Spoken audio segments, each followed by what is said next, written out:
त्या सर्व ताई आणि समोर उपस्थित असलेल्या सर्व अंगणवाडी सेविका आणि मदतनीस ताई, त्याचबरोबर आमच्या परवा आम्ही शाळेमध्ये पाककला स्पर्धा घेतलेल्या त्यामध्ये ज्या विजेत्या झालेल्या त्या सर्व आमच्या भगिनी, त्याचबरोबर समोर उपस्थित असलेल्या माझ्या सुखदुःखामध्ये साथ देणाऱ्या माझ्या मैत्रिणी त्याही या कार्यक्रमासाठी इथे उपस्थित आहेत.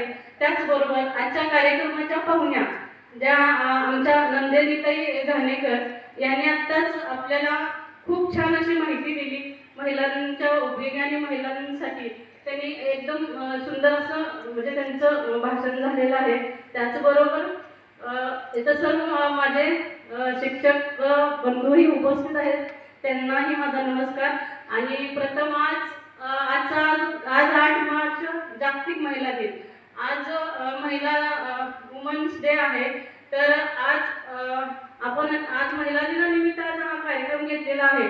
आपण दरवर्षी हा कार्यक्रम घेतो. आम्ही प्रत्येक म्हणजे दरवर्षी असं वेगवेगळ्या महिलांचा आपण सत्कार आणि सन्मान करतो. आजच्या दिवशी मागच्या वर्षी मॅडम आम्ही सफाई कामगार ज्या महिला असतात त्यांचा आम्ही म्हणजे सत्कार केलेला आणि सन्मान केलेला त्यांचं मागच्या वर्षी. असं प्रत्येक वर्षी आम्ही वेगवेगळ्या क्षेत्रातल्या महिलांचे मान सन्मान करतो. आज तर जो 8 मार्च जागतिक महिला दिवस हा 1908 साली.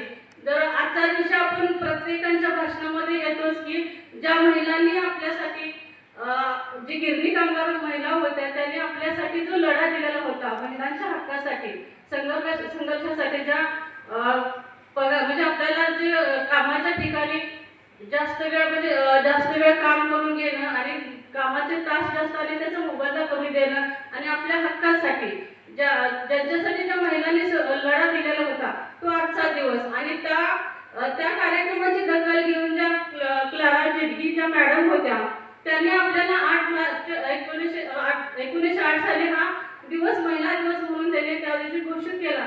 तसं आपण दरवर्षी तो दिवस महिला दिन म्हणून साजरा करतो.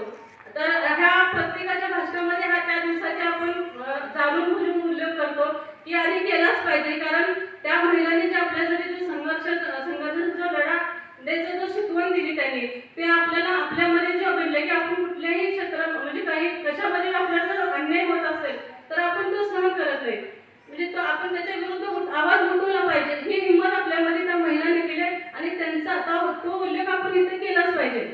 तर आपले जे प्रेरणास्थान आहेत ज्या सावित्रीबाई फुले ज्यांच्यामुळे आपण आज सगळेजण या ठिकाणी उपस्थित आहोत.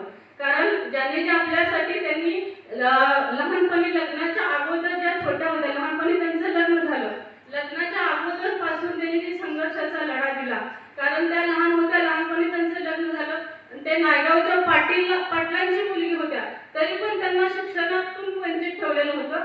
कारण तिथले जे पाटील असले पण त्या गावचे त्यांचे जे शास्त्री पंडित असायचे त्यांच्या विरोधात जाऊन त्यांना कुठलंही काम करता येत नव्हतं. त्यामुळे मुलींनी जी हिंमत केली की आपलं काम करणारी मूल आणि चूल एवढंच काम करायचं, बाकीच्या शिक्षण क्षेत्रामध्ये त्यांचा पूर्ण विरोध होता.